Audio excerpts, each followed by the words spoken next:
What's going on, everybody? You already know it's your boy, djenjetic, man. Ha! Just playing around. So what's going on, Spit? You Sick know, lyricist, danger. thick lyrical damager. I call you I, danger. I call you danger, man. yeah, It's well, dangerous when you in the place. That's why I said that's that. I gave very you a good. nickname. That's where it came from. Danger, and damager came from the danger I do when I'm on that mic. Exactly. Why do you think I said that, man? So how you been? Slow motion better than no motion, man. Thank God for that. Everything is moving, man. I'm good, man. I'm upbeat. So tell everybody and stuff, because all my listeners want to know what you've been up to, man. Well, right now, I mean, since the last time we kicked it, the single "She Be Freaking" is now available on all streaming platforms. So everybody can go definitely stream it, purchase it, get a chance to check it out on, any of the platforms. Also, it's doing well on the charts.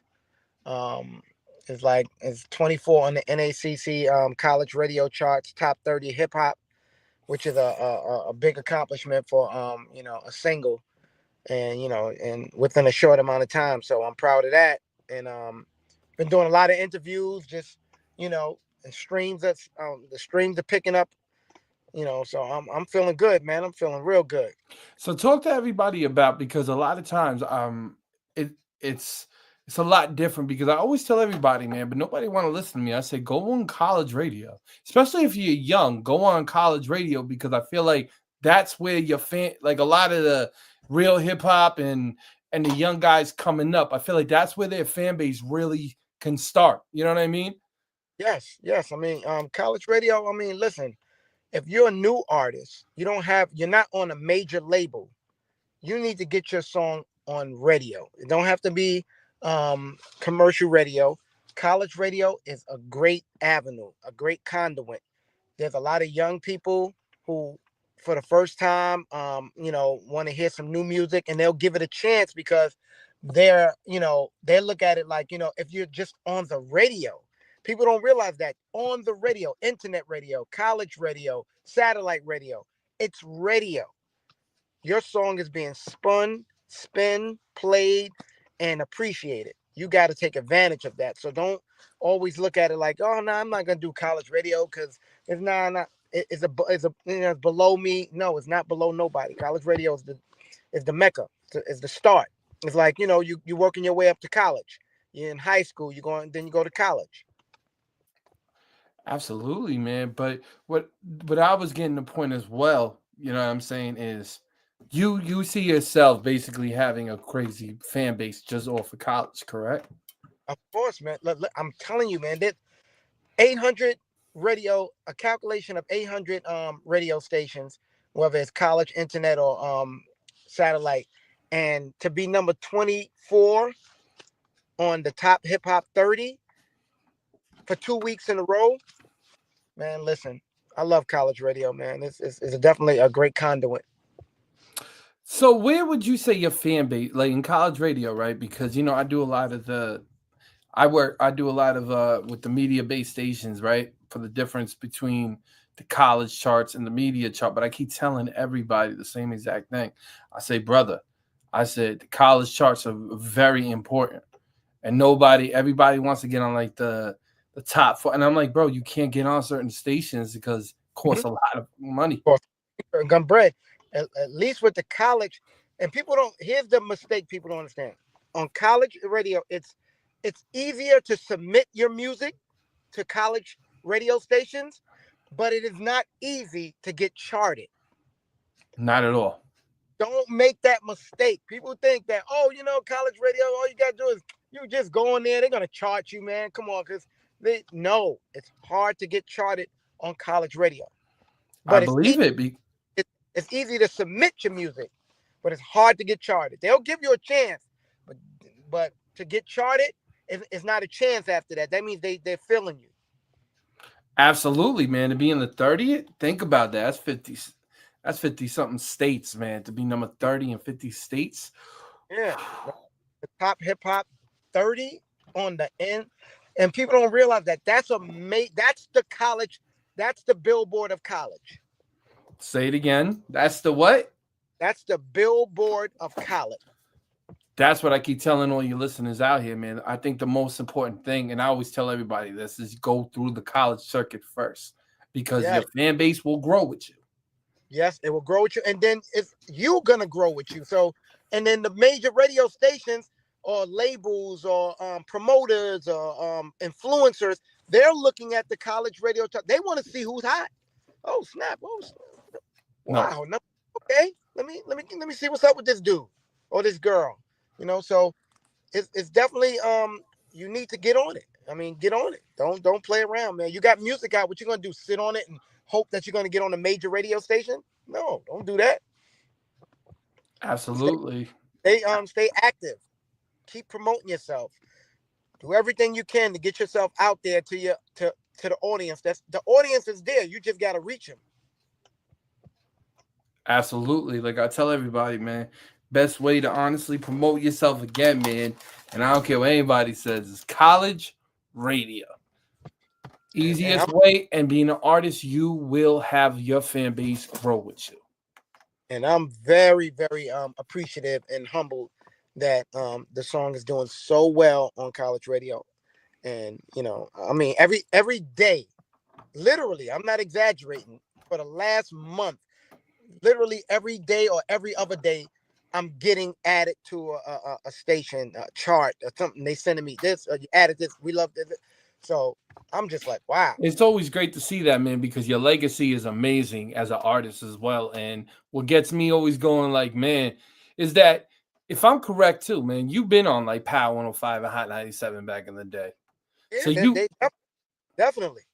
so you understand how it feels to be on that major tip as well as college. And you looked at the college more, not trying to, knock anything down credibility wise, but you looked at the college route. Basically, it was like it's more easier to break a single that way.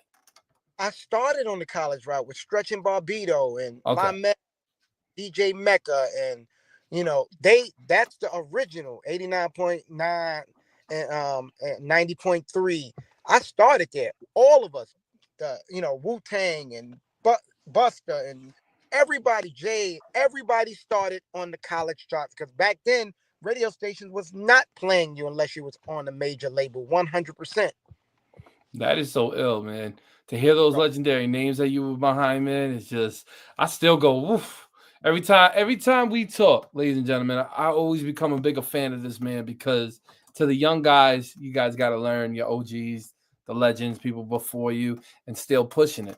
See, that's Yeah. dope though, and I love it. How long okay, um so how long has it basically been since like you felt that not felt okay, let me restate that question for a minute. Mhm.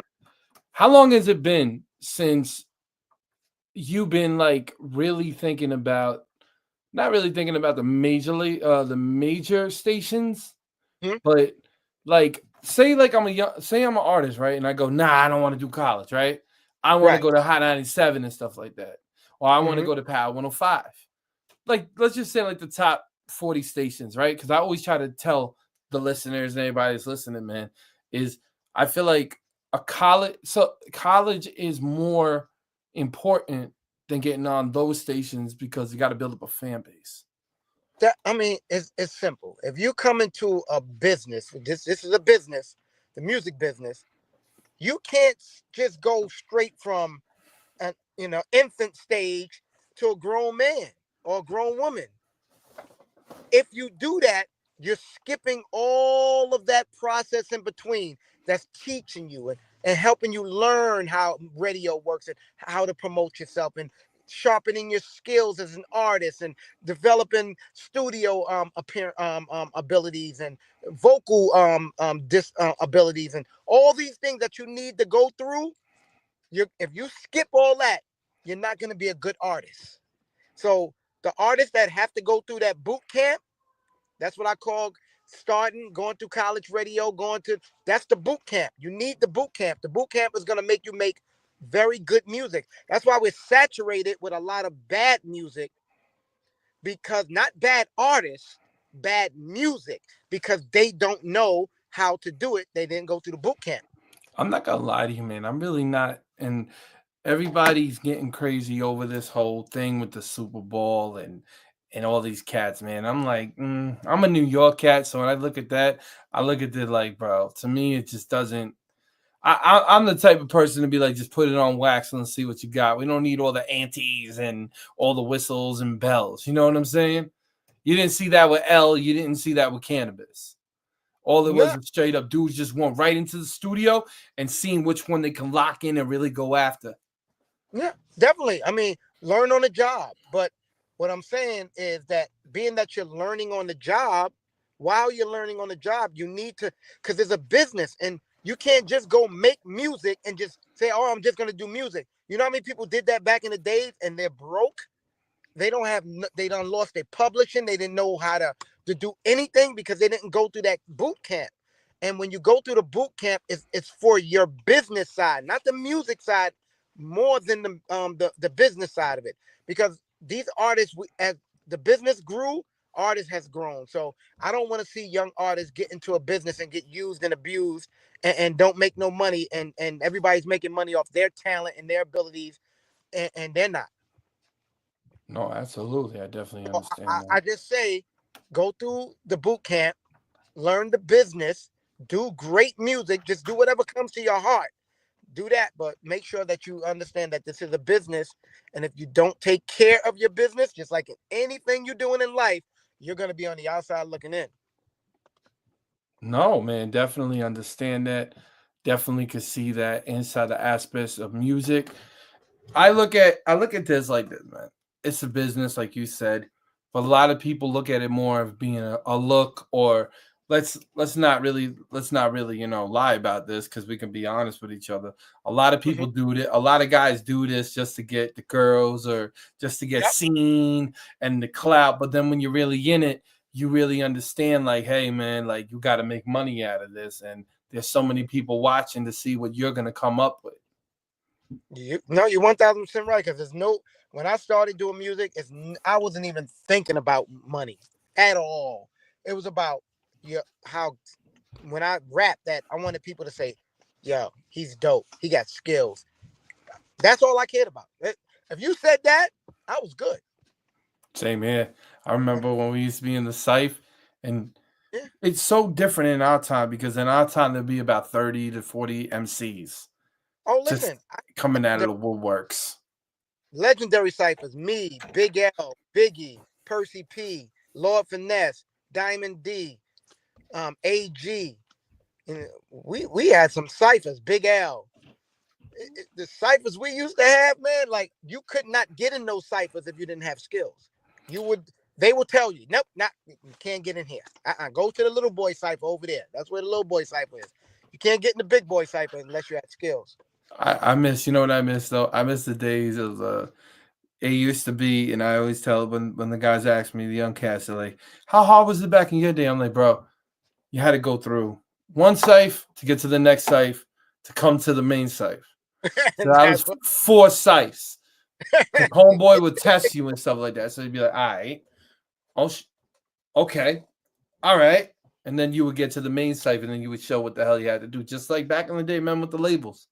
Yep. It wasn't, oh, an A&R is gonna walk you right. These kids are lucky to even sit there and touch the table. Hmm. It used to be come into my office. Okay, okay, okay. All right. We'll give you a call. Boom, they give you a call, you go right in. If you were hot, like my first time ever getting in there was I spit some crazy lines about like alley Dark and when the valet I'm gonna take like his valet park and Calais sparking that 15, right? So Hmm. so they took us right in. This is 2000 and if I'm recall 2005, 2004, 2005. So me right in, looked at the remember MySpace? Of course. It had a half a it had 52.5 million on there for Miss Weird. I don't know how I got it. I'm not gonna lie to you, that was ill. And independently sold 30,000. Mm. I'm not gonna lie. That really started my whole career. I think I was like 16, 15, 16. You understand? So I understand. And you would go into the label and I would sit there and I had to literally freestyle for almost 45 minutes. Yep. They want to see your skills and your ability. That's what they knew they can promote you. They had the the machine. They know what they can do. They just needed to hear what you can do. And if you can do what they needed, they put you on. My first deal that I had was with Freeze Priority, TNT, the same label Jay-Z was on at the same time. My man Shazam X got an EP deal, and he put me on it. Scary Thoughts, and it was playing everywhere. I didn't even know back then. You didn't know where your record was playing. I'm from New York. My record is playing in L.A., Chicago, Arizona. All over the world, all over the country, and New York on the college radio station, the major radio station. Nah, we're not giving you play right now. We got to see more. But outside of New York, they showed you love. Yeah. Yo, oh my God. I remember when Hot 97, bro, you couldn't even think of that. They did no, no, no, no. You're not signed, you're not a major artist. You Nope. would actually have to get into what was that then? The battles. Yep. Right? And they would have to play your music through the battle. So they actually did verses before verses, but they did Yeah. that more with the independent artists. And they stopped that. I think that's still a great idea, but when you want all you want is money, it's not even about. See, they figured out it's not even about talent, good records, none of that stuff matters. If I can show people that this is playing 35,000 times a day and everybody likes it, even if you don't like it, you might start to like it. That's how they look at You're 100% right. it. They And only just pick at the machine now. They can take an artist and get him, you know, have a number one record. Now you need a good record. I'm not talking about your record is terrible. I'm talking about you can have a good record and then they can do the rest.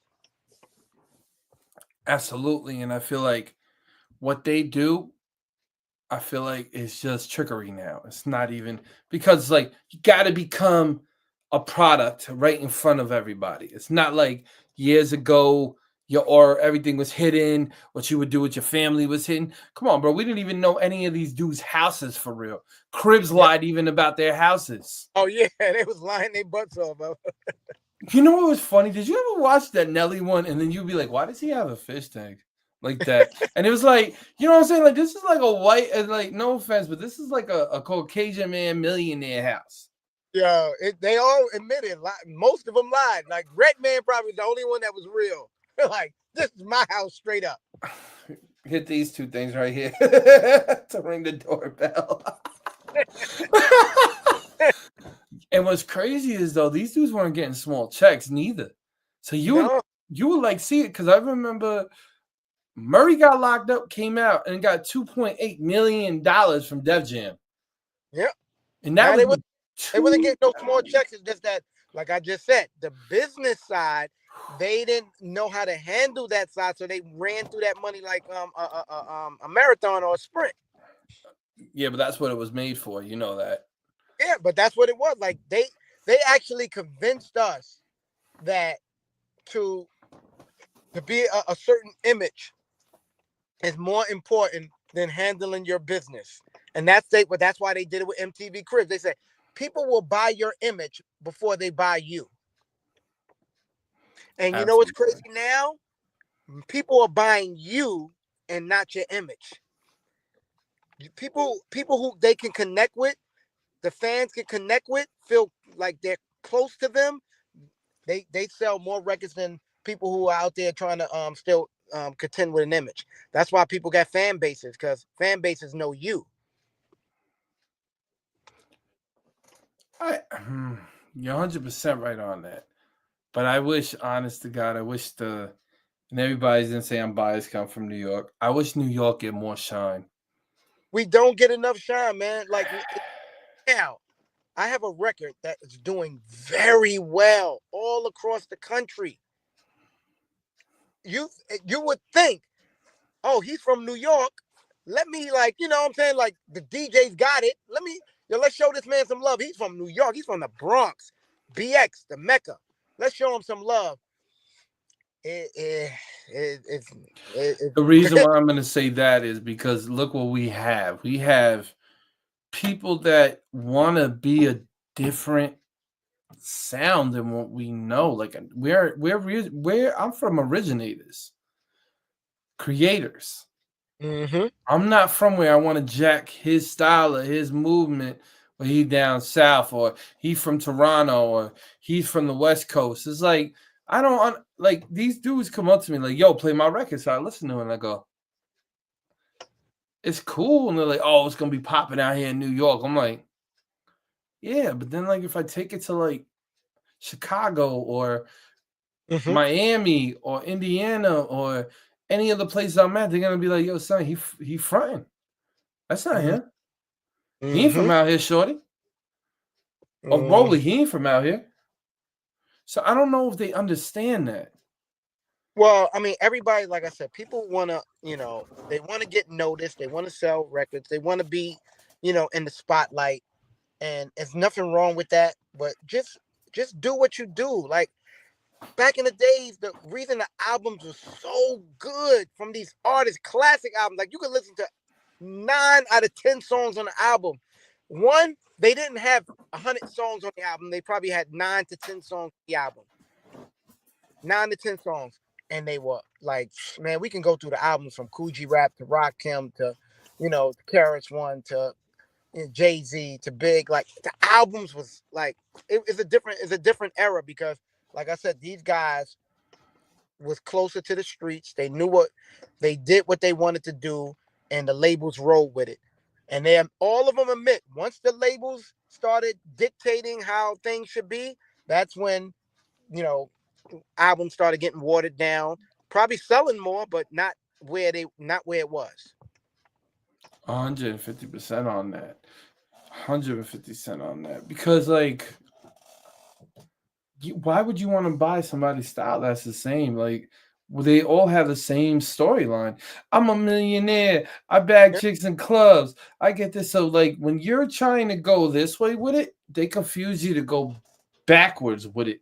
So, to me, when I hear a record, it's like same thing. Okay, this one sounds like this. Okay, this sounds like that. It's like, are we stuck on the same wavelength? Yeah, no, it's not the wavelength. We're stuck on the same financial train that the labels pushing. they they telling artists to sound like that. You know what I'm saying? They telling artists to do it. But then you got like Russ, right? You got a guy like Russ that never wanted to sound like anybody or try to even act like anybody, and he's selling way more than the major artists is. Yeah, I mean, listen, you got to do just if you do what's in your heart. Like my single freaking is what I've been through. It's what I've seen. I've been to the clubs and the ladies that go to say we used to go there and they used to be the whole same 10 women in the corner freaking off, dancing, sweating, enjoying themselves, messing with the ballers and the bottle poppers. And then next week they was there again. That's what I seen. So I said, let me write something about what I seen and what I've been through. So let's get to those sipes because you and me last time to get to the sipe. One, so you got the sipe with Biggie. How did you get the sipe with Biggie? Oh, we that I'm Big L video shoot for MVP. We went and I'm in the video. Me, Percy, all of us is in the video. So my Wait, man Biggie Percy, was there? yeah, Big came through. Yo, that day they broke into Big's car and stole his car phone out of his car when we was there. We sitting in the cipher. We all in front of this place in Brooklyn where the video was shot. And Big is just like he is. He was smoking with Big said, yo, y'all want some? Show love is the Brooklyn way. We like, nah, we good. Me, Percy, right next to him, Percy P. He's there. I'm on the other side. Just go through the cipher. This is we should have videotaped this. This is like classic stuff. And Big just went off? Big went crazy. Purse, me, L, AG, Finesse, McGruff, Herb McGruff. And then I seen Big on 34th Street. And he's sitting in the car and little C's and a bunch of cats with him. So I went up like I'm going towards the car to say what's up to him because I'm like, yo, they like, yo, chill, man. What's up? I was like, yo, Big. He was like, nah, let him through, let him through. I was like, Mama, Big L video. She's like, yeah, come through. What's up, kid? What's going on with you? And I'm not exaggerating. Sometimes people think like I don't make up four stories to make myself sound bigger. I did a lot of stuff in hip hop. I'm not gonna act like I'm bigger. I'm where I did what I did. But the crazy part is Big quoted one of my songs in his song. And my song came out in 94. The joint that he did with Coolio and came out in 95. And I said a line where I go, my shit is lethal compared to weed is equal, but not for the type that's like kill four people. And Big said my flow was lethal. I love to dump the people. I love to dump the camp. Like kill four people. Same. He quoted it Show love. to show love because I was on the radio before them. I'm on college radio. My song came out in 93, 94. They didn't have songs out then. I was on college radio. That's who me, Percy, and that's who they was listening to. You know what I'm saying? So it's bugged out, but it's the truth. A lot of people don't know Big L really opened up times for Biggie and stuff like that. Yeah. Big A L lot used of to open. people, a lot of people don't know that. When they go on to me like, "Oh, what about Big L and Biggie?" I said they were actually cool. A lot of Oh people no, even said they were actually very cool with each other. on tour. Big L used to open up for Big, or Big open up for Big L. One vice versa, or verse versa. They used to do it. That's how why Big came to the video shoot because that's his boy. That was his dog. That was his road dog. That's crazy. People don't Yeah, even know that. yeah, man. Like you're like Only one of the first people that can actually be like, yeah, I can't even believe that though. Like, shout you out, man. BX, man. Big shout out to BX. You guys did a lot of things. Have you ever bumped into Punt? Pun, no, Fat Joe. Fat Joe. Okay, okay, okay. Oh, because Flo- Me and Diamond D was working together. He had did some tracks for me, and then he got a deal. So he was like, "Yo, I gotta spend time doing what I'm doing." And then I seen Fat Joe at the mall on 161st Street, but I already know Finesse and me and AG, and AG was rap partners. We did an album together. Me and Showbiz went to school together. And when Finesse got a deal, I seen Finesse. Finesse told me, "Yo, when you see AG, because me and AG grew up in the same projects, me, Percy P, and AG, Patterson Projects." He was like, "Yo, tell AG I want to do a song with him because they had a rap battle. AG and Law Finesse had a rap battle, and they became real cool friends. And that's how AG got down with digging in the crates because Law Finesse brought him in. wow. Yeah, Law Finesse brought him in, and then me and Big L became real cool. And me and McGruff is still cool to this day. I just spoke to McGruff yesterday. That's my guy. And it's crazy. Before Big L passed away, God bless, I seen him at the gas station. I was getting gas, and he was walking. And I said, "Yo, L." He was like, "Yo, what's up?" I said, "Where you going?" He said, "I'm going to Third Avenue. I'm gonna jump in a cab." I said, "Nah, come on." I took him to Third Avenue. We kicked it. We was like, "Yo, we got to do a joint together." He's like, "Yeah, definitely, man. Come on, man.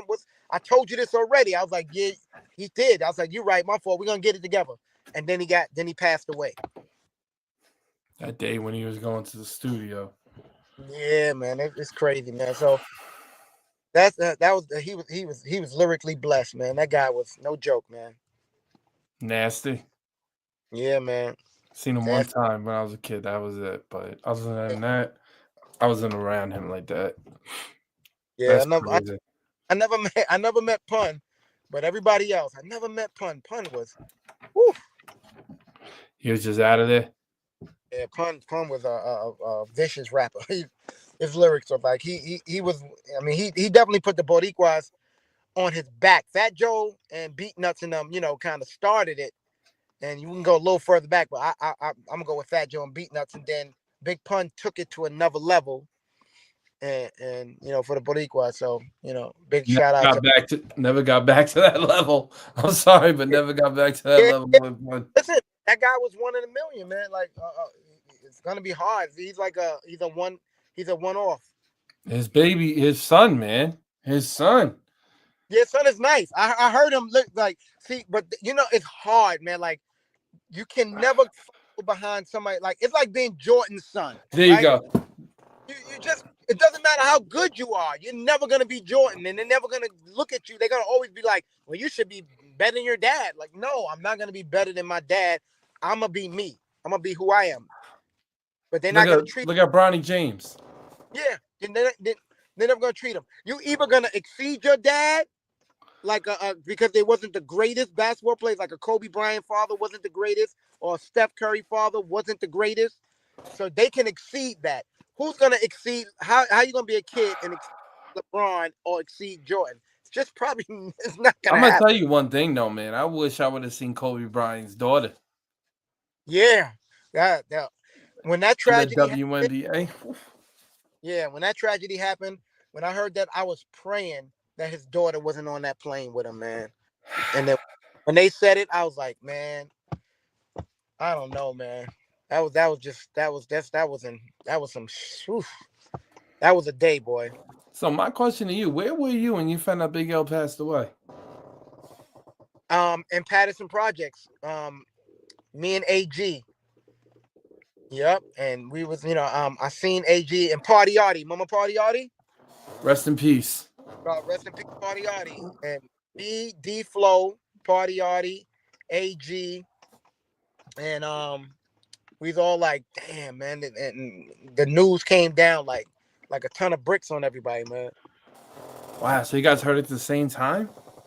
No, we all like when they heard it, we all came out at the same time. Like, we were all in the hood at the same time. And when we all got together and like, we just couldn't believe it. Wow. We just couldn't believe it. It was like, wow, this is unbelievable. And you went to the funeral and everything? Yeah, we all went. We all went to the jump off Yeah, party that must arty. have impacted. I went to party arty funeral, and it, it, Potty Yachty, man. Big shout out to him, man. The first battle really on Smack with Mook.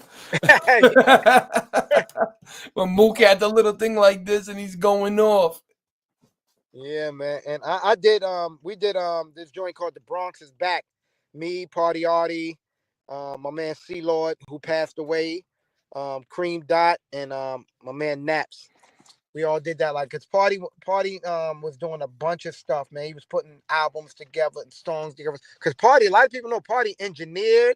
He did Oh, I didn't beats. know that. He did all that stuff, man. We used to go up to his house. He sit there and at the computer, lay the vocals, do everything. Wow, so he already knew he was coming up with some crazy stuff before he passed, huh? Yeah, he knew, like, he just felt like, stuff was in the air. He just felt like he wanted to do a lot of music. He was saying, he was like, yo, I just want to do a bunch of music. And we always doing songs together, all of us. Well, you definitely have a legendary like whole status aura to you, especially in your music. I can hear your music and I'm like, this is like a classic, man. I appreciate it, man. Not go ahead. I'm sorry. Just trying to be productive, man. And music has always been one of my passions. I'm a writer. Matter of fact, it's crazy because me and this kid named K Ron and my business partner Sean Jones, we wrote this movie called Lucy. It's about the cigarette trade, and Ooh, they just shot the movie just now. It just wrapped a week ago. And I got the it, exclusive, baby. yeah, it's called Lucy. Lucy the movie. It should be out in let's say February or March. What are you gonna be on Tubi? No, it's gonna be on this guy. He has his own it's called Kiani Streaming, Okay, but that's gonna be the main one. But then he has worldwide distribution for it, so he's gonna debut it on his platform and then send it to all the rest of the platforms because he already got the distribution for it. definitely let me know, and I'll definitely put the stuff on my page and just start Yeah, promoting it for you. yeah. It's a dope movie. I saw the way it's shot. It's gonna be good. It's very good. Sick lyricist, sick Yep. lyricist, damager. Sick lyrical damager. That's a lot of people. Yo, when I first got the name, everybody said, "Yo, I'm gonna call you SLD for short." Sick lyrical damager. So when I used to go to the radio station, they were like, "Yo, you sick, kid?" So people just call me sick. Or yo, the damager. So I said, just call SLD for short. Sick lyrical damager, aka SLD, aka lazy eye. SLD. I like Yeah, that. No, but see that. I'm thinking right now, right? How did you like how did you really come up with that? Like I really want to know because last time we didn't really get to that. Oh no, I'm gonna tell you, it's crazy. Now, it's Percy P. Okay. We was at this club on Tremont. Me, Percy P, Def Jeff, and Tupac. So we up there and we introduced ourselves to Def Jeff and Tupac. And Percy had a deal with Big Beat, him and DJ E Kim. So I was looking for a producer, and he had met this guy. He met Shazam X, my man Shazam X, and he took me down to the record store because he used to work at this record store, and he was an A&R for Freeze. So he heard me, and when I rapped, he's like, "Yo, man, you sick." I was like, "Okay, good looking, man." He's like, "You got some lyrics. You lyrical kid. You sick, and you're lyrical." And he's the one who put the name together for me. He's like, "Yo, sick lyrical, and you be doing damn. I'm gonna put sick lyrical damage." And he put it together for me. And I was like, "Okay, yeah, I'm with that." Everybody started calling me sick after that. Yo, sick was good. Yo, sick. Everybody calling me sick. To this day, Herb McGruff still call me sick. Yo, sick was good, man. So that's how I Uh, came out. so you were there. Your name came out when you met Tupac. Yo, That's it's crazy. insane. The day, That's the day insane. that I met Tupac and Def Jeff, Percy P was like, "I'm gonna take you to meet Shazam." And then when we met Shazam, like the next day at the spot, that's when he gave me the name because my rap name was Rod Swift. That's a cool name. Right. It was AG. His rap name was Dre Smooth, so it's R2D2. Rodney to Dre, Dre to Double D, and that was our DJ. So it was R2D2. That was me and AG rap group right there. I like So that. I like everybody that called actually. yeah, everybody called me Rod Swift. If you listen to my first record, Scary Thoughts that I made that came out on Freeze Priority, I go Rod Swift. I'm known for packing lyrics, not the toast. The nightmare from the projects on the mic like a ghost. Back like Patrick, Swayze, crazy like a patient. So I set my name on that song, but it was this. It became the Sick Lyrical Damager. Do you miss doing lyric? Do you miss like I miss putting in a tape and just hearing straight up crazy lyrics, crazy stories, and crazy content Yeah, uh, concepts. it, it, I still like. I still got stuff that I love to just go to a lounge, a lyricist place, and just rap. I love it. I love to hear artists that can actually, rap and put it in a song. I love it because that's what we did. We used to perform at this place called damn, what's the name of not the Lyricist Lounge, but it was something with the lyricists in it, and it was me, Percy P, um, my man Gage, the Mental Murderer, Foxy Brown, and Trigger the Gambler, and Smooth the Hustler. We used to go there every week, and everybody just do their songs.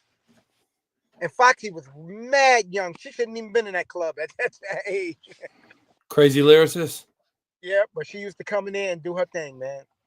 So you saw people blow up right in front of you, and you're probably like, "Whoa." Yeah, exhibit. I go. Yeah, it's amazing. The stories is for another time, but it's the stories is crazy. The stories is crazy. Like I could You tell you. gonna write a book? I mean, my man Percy P always telling me like, yo, you need to do like, just like a not a documentary, but like a podcast where you just talk about those classic stories. Yeah, you Maybe one definitely day, should. maybe one day, me and Percy P will do it together, like a little podcast You where we should. can talk about all the history. But I know I will watch it. yeah, it will be some stuff that people really be interested in. I'm But very interested. But listen, anyway. yeah, So congratulations on the whole college joint. yes, my Last time brother. I talked to you, you were just heating it up. Just heating it up, and it's right now. It's frying in the kitchen, man. And like I said, it's on every streaming platform. I'm glad it's finally out in the stores and on streaming, and I'm just happy about that. And everybody just go follow me on Instagram, man, at Sick Lyrical Damager. And to everybody out there, thank y'all so much for listening to my man SLD. Yes, sir. Fire. Yes, you know what I'm talking Fire. about. It flows, right? It flows. Yo, man, you already know it's your boy DJ Energetic, man. We're gonna get into that record too as well. Much love to everybody. Have a good night. Much love, baby.